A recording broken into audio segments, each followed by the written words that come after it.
Todo mundo quer ter sucesso, alcançar seus objetivos, né? Mas e se o maior obstáculo, ou até o maior impulso, não estiver lá fora, mas sim operando em segredo bem aqui dentro da nossa mente? Hoje o nosso papo é sobre esses padrões mentais.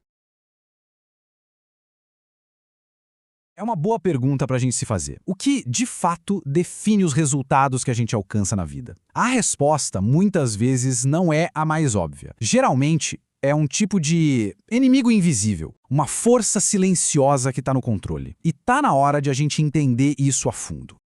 Pois é, e é exatamente desse tal inimigo invisível que a gente vai falar agora. Ele é o ponto de partida para sacar como a nossa mente funciona nos bastidores. Então, o que são esses padrões? Bom, a gente pode chamar eles de crenças. São aqueles pensamentos automáticos, sabe, que surgem sem que a gente nem perceba. Pensa neles como se fossem o software que está rodando na nossa mente o tempo todo, ditando como a gente reage a tudo. O problema é quando esses padrões mentais jogam contra a gente. É aí que eles se tornam o que nossa fonte de hoje chama de o inimigo invisível. São aquelas crenças sabotadoras que nos brecam sem que a gente sequer note que elas estão ali. E basicamente esse inimigo aparece de duas formas. São dois tipos de crenças que todos nós temos. Entender a diferença entre elas é o primeiríssimo passo para a gente começar a tomar as rédeas da situação.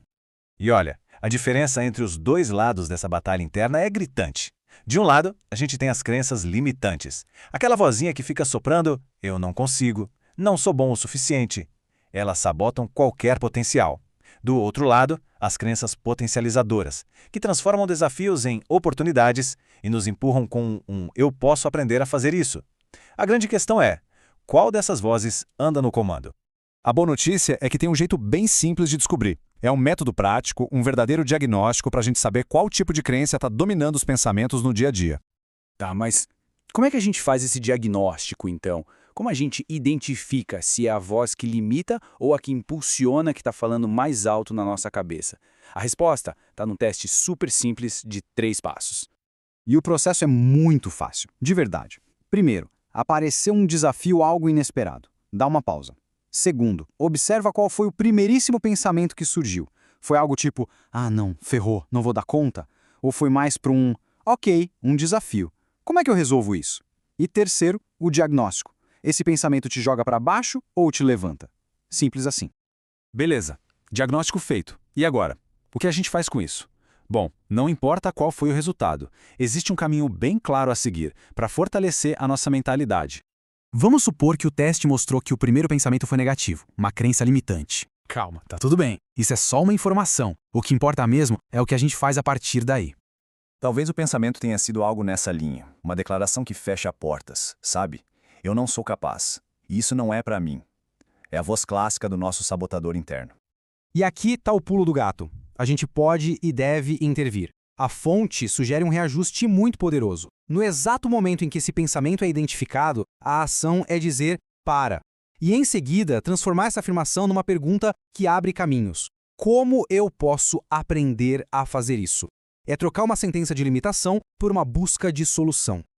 E se for o contrário? E se o primeiro pensamento já for positivo, um que te põe para cima? Ótimo! Aí o trabalho é outro, é nutrir essa força.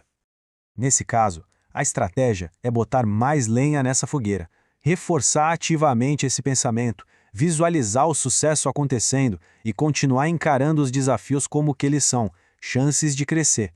É basicamente regar a planta certa no jardim da mente. No final das contas, tudo que a gente está vendo aqui se resume a uma mudança de percepção. Pode parecer pequena, mas ela é extremamente poderosa. É sobre sair do piloto automático e assumir o volante. E se tem uma coisa para a gente levar essa análise, é esta. O verdadeiro poder não é nunca ter pensamentos negativos. Isso é quase impossível. O poder de verdade está em nossa habilidade de identificar esses pensamentos e, de forma consciente, escolher não dar palco para eles. Esse diagnóstico é o que nos permite, como diz a fonte, sair da caixinha da nossa própria mente. Então, a gente encerra com uma pergunta bem pessoal e imediata. Ao longo do dia, vale a pena prestar atenção.